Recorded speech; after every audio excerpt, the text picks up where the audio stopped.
Vale. Señores, ahora necesito silencio. Oye, estoy grabando ya, necesito silencio. Venga, ahora vamos a seguir todo.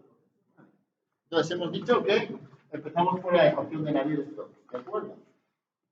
Vamos a partir de la segunda ley de Newton, que fuerza es igual a masa por aceleración, ¿de acuerdo? Y necesito que lleguen a esta expresión, que es el final de la pregunta del primer parcial. ¿Está claro? Bien. Partimos de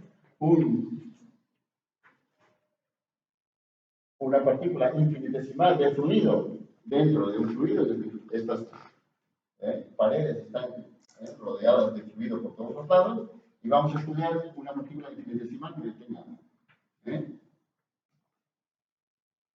medidas infinitesimales, tanto incremento de x, incremento de y, incremento de z son infinitesimales, una partícula infinitesimal.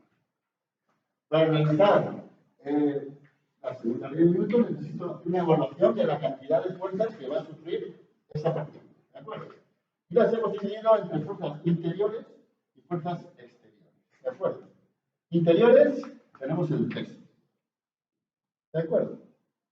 Exteriores tenemos la presión importante, que nos va a dar el movimiento, solo diferencias de presión nos va a dar movimientos, y luego ese movimiento va a deformar nuestra partícula de acuerdo a las fuerzas viscosas que están controladas por un parámetro que depende del tipo de fluido que estudiemos, que se llama viscosidad. ¿De acuerdo? Estamos en mecánica de fluidos, y vamos a ver que la viscosidad tendrá varios valores, pero que hemos asumido que para un sólido rígido ideal, es decir, un sólido rígido que no tiene deformaciones, la viscosidad vale infinito. ¿De acuerdo? Empezamos a analizar el peso. El peso es fácil. La masa es densidad por el volumen de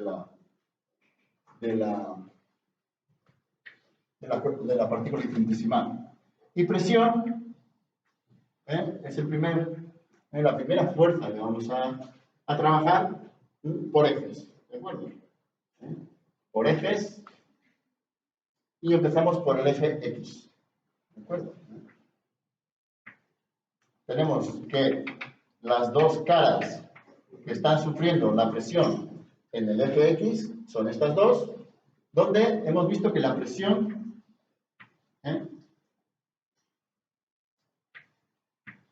va en contra, la presión, ¿de acuerdo? Se aplica sobre las paredes exteriores hacia adentro. Eso nos va a dar algo muy importante en la ecuación y nos va a dar este signo negativo. ¿De acuerdo? Que necesitamos estar atentos para que no confundirnos con el signo. La presión, la evolución de la presión a lo largo del eje X y del eje Y, luego después veremos si el eje Z, ¿de acuerdo? Va a tener signo negativo y luego veremos qué significancia tiene. Vale. ¿Cómo sale este signo negativo? ¿De acuerdo? Pues empezamos por la cara 1 y obtenemos que la presión es la presión que está ejerciendo sobre ese punto. La fuerza es la presión por el área. El área de este punto es incremento de Z por incremento de Y. ¿De acuerdo? Estamos trabajando primero con incrementos. ¿De acuerdo? Bien, por la cara 2. En la cara 2, que ha sido un desplazamiento, nos hemos movido en el eje X, ¿de acuerdo? La presión, hemos decidido que es la misma presión que tenemos aquí, modificada, más la modificación que ha sufrido al movernos en el eje X, ¿de acuerdo? Es importante. ¿Cómo calculamos esa modificación? ¿De acuerdo?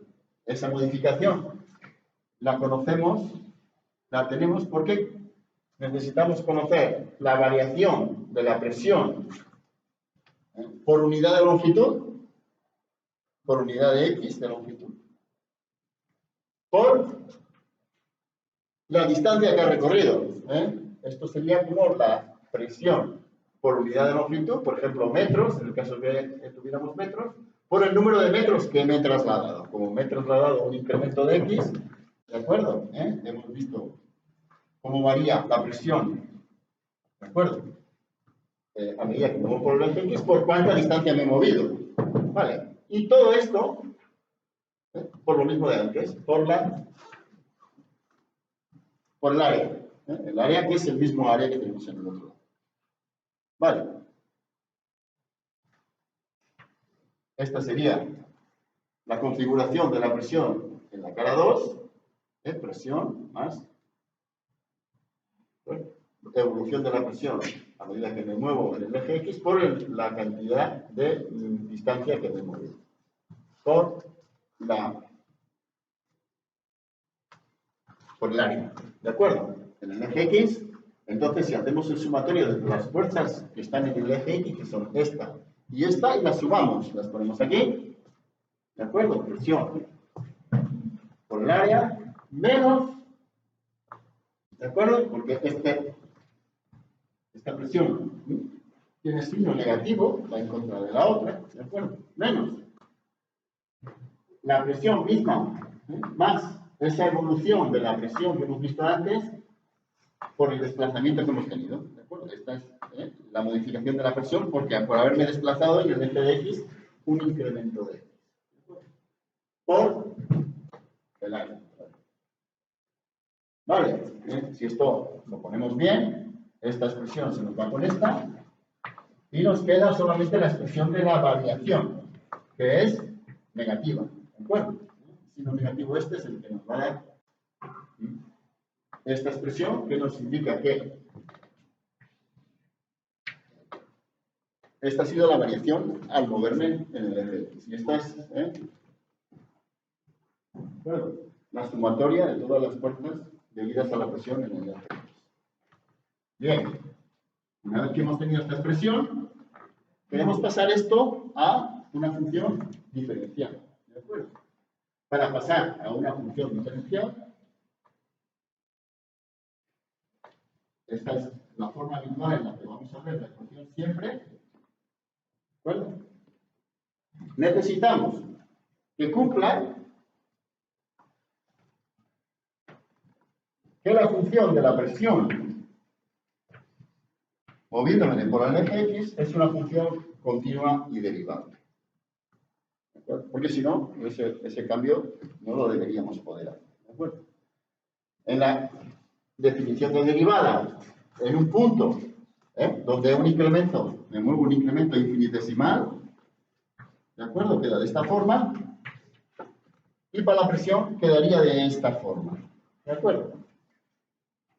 Entonces, la presión debe ser una función continua y derivable, que quiere decir que existe límite y que el límite por la izquierda y por la derecha.